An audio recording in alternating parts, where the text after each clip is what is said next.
வணக்கம். கணப்பொருத்தம். கணப்பொருத்தம் என்பது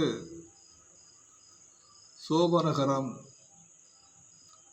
கிரீட அனுகூலம் உண்டாகும், கௌரவம் உண்டாகும். இப்பொருத்தம் இல்லை என்றால் வாழ்க்கையில் போராட்டம் மிகுந்திருக்கும். மங்கள நிகழ்ச்சிகள் என்பது வாழ்க்கையில் குறைவாக நடக்கும் என்பதை குறிக்கின்றதுதான் கணப்பொருத்தம்.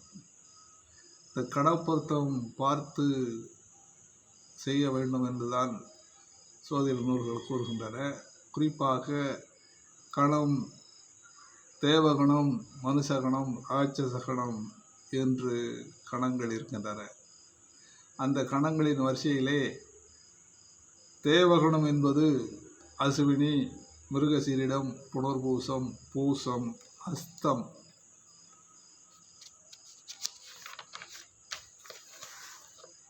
சுவாதி, அனுசம், திருவோணம், ரேவதி இந்த போன்ற நட்சத்திரங்கள் தேவகண வரிசையிலே வருகின்றன. மனுஷகணம் வரிசையில் பரணி, ரோஹிணி, திருவாதிரை, பூரம், உத்திரம், பூராடம், உத்திராடம், பூரட்டாதி, உத்திரட்டாதி போன்ற நட்சத்திரங்கள் மனுஷகணம் என்ற அடிப்படையில் அங்கே பிரித்திருக்கிறார்கள்.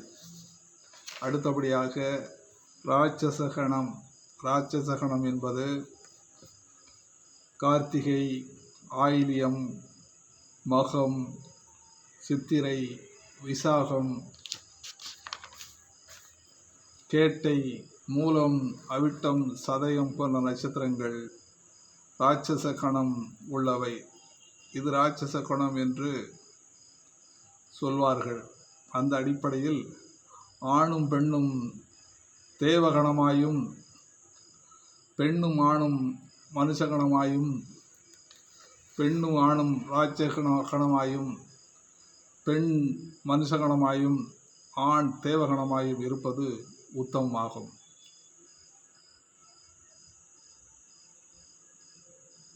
பெண் தேவகணமாயும் ஆண் மானுஷகணமாய் இருப்பதும், பெண் தேவகணமாயும் ஆண் ராட்சசகணமாயும் இருப்பதும் மத்தியமமான பொருத்தமாக எடுத்துக்கொள்ளப்படுகிறது.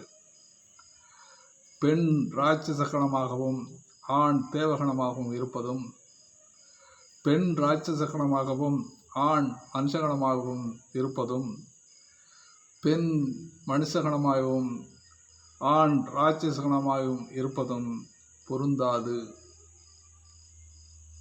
என்று சோதிட நூல்கள் கூறுகின்றன. வாழ்க வளமுடன்.